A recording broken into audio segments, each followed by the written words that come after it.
নমস্কার, আমি ডাক্তার প্রকাশ Mallick, consultant homeopath. দীর্ঘ ৩৯ বছর ধরে হোমিওপ্যাথি চিকিৎসার সঙ্গে যুক্ত আছি।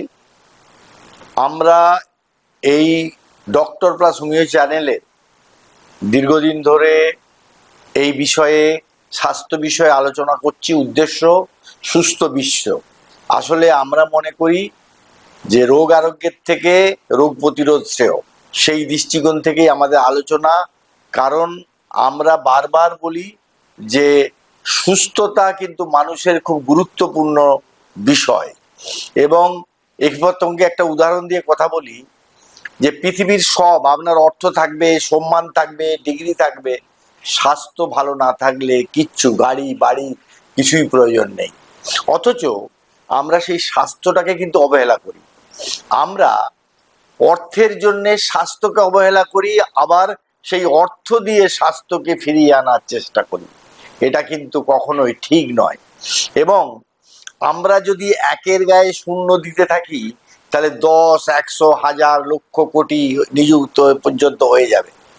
কিন্তু আমাদের যদি একটা মুছে দিই, অর্থাৎ স্বাস্থ্যটা যদি না থাকে, ওই শূন্য কিন্তু কোনো মূল্য থাকে না। এই বোধ কিন্তু আমাদের মধ্যে অনেকের নেই। আমরা গাড়ি বাড়ি করার জন্য টাকা বানাই, সন্তানের জন্য টাকা রাখি, কিন্তু স্বাস্থ্যের জন্য বাজেট খুব কম রাখি। যদিও এখন ইদানিং যে স্বাস্থ্য বীমা প্রকল্পগুলো হচ্ছে, এটাও একটা ফাঁদ।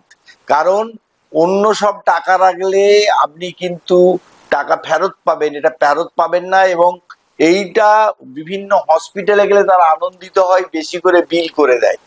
এ নিয়েও সরকারের ভাবা উচিত।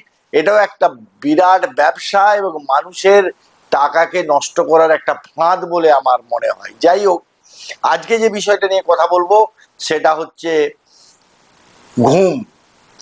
ঘুম হয় না, অনেকের ঘুম হয় না। এখন আমাদের কাছে অনেক রুগী আছে যাদের ঘুম হয় না। সেটা যেমন মধ্যবয়স্ক, বাচ্চাদেরও ঘুম হয় না। এবং অনেক সময় বয়স্ক লোকেদের আস্তে আস্তে যখন বয়স বাড়ে তার ঘুমটা কমে যায়। কিন্তু এই ঘুম না হওয়ার কারণ কিন্তু একটা প্রাথমিক কারণ, একটা সেকেন্ডারি কারণ। প্রাথমিক কারণ কি না, আপনি যদি কোনো বিশেষ দুশ্চিন্তা বা কোনো প্রিয়জনের মৃত্যু বা বিশেষ দুঃখের কারণে সাময়িক আপনার ঘুমটা ব্যাঘাত হতে পারে।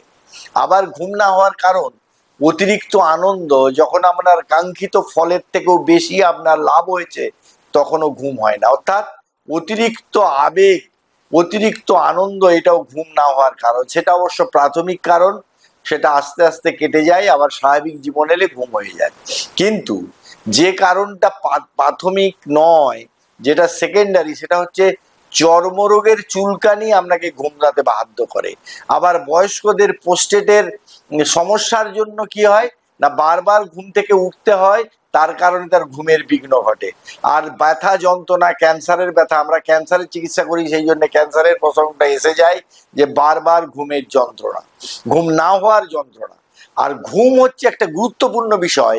এই কারণে ঘুমের মধ্যে আমরা সারাদিন যে কাজকর্ম করি তার যে এনার্জি নষ্ট হয়, সেই এনার্জিটা পুনরায় গেইন করার জন্য ঘুমের গুরুত্বপূর্ণ ভূমিকা আছে। আর নিদ্রাহীনতা অসংখ্য রোগের কারণ। অ্যাসিডিটি হতে পারে, কোষ্ঠকাঠিন্য হতে পারে, প্রেশার কম বাড়া হতে পারে, এবং নানা লক্ষণ দেখা দিতে পারে। তবে অবশ্যই ঘুমের ওষুধ আছে, কিন্তু ঘুমাতে যাওয়ার আগে আমরা আমাদের যে কতকগুলো করণীয় কর্তব্য করতে হবে। মোবাইল ফোনটা বন্ধ করতে হবে অন্তত 2 ঘন্টা আগে, এবং কফি 2 ঘন্টা আগে খাওয়া যাবে না, চা খাওয়া যাবে না, মশলাযুক্ত খাবার খাওয়া যাবে না, এবং বিছানাটা পরিষ্কার পরিচ্ছন্ন হতে হবে, নীল আলো থাকলে ভালো হতে পারে, এবং কমফোর্টেবল হতে হবে। এবং ঘুমাতে যাওয়ার আগে একটু বিশ্রাম নিয়ে তারপরে ঘুমাতে যাবেন, তাহলে ঘুমটা হবে। অবশ্যই এক্ষেত্রে চিকিৎসার প্রয়োজন আছে। এলোপ্যাথি পয়েন্ট অফ ভিউ, অনেকে ঘুমের ওষুধ খান, সেটা কিন্তু সিডেটিভ ড্রাগ, সেটা খেলে কিন্তু তার সাইড এফেক্ট ব্যাপক, সেটা সবাই জানেন। কিন্তু এক্ষেত্রে হোমিওপ্যাথি চিকিৎসা আপনার কার্যকরী ভূমিকা নিতে পারে। হোমিওপ্যাথি অনেক ওষুধ আছে, কিন্তু তার মানে এই নয় সবাই ভাবে প্যাসিভ্রোরা দিলে, এবং ডাক্তাররাও জানে এছাড়াও কিন্তু ঘুমের ওষুধ আছে।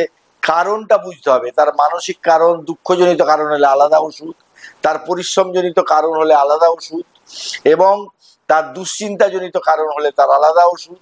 এবং সেই ওষুধগুলো কিন্তু নির্ধারণ করবে ডাক্তারবাবুর জ্ঞানের গভীরতার উপরে নির্ভর করছে।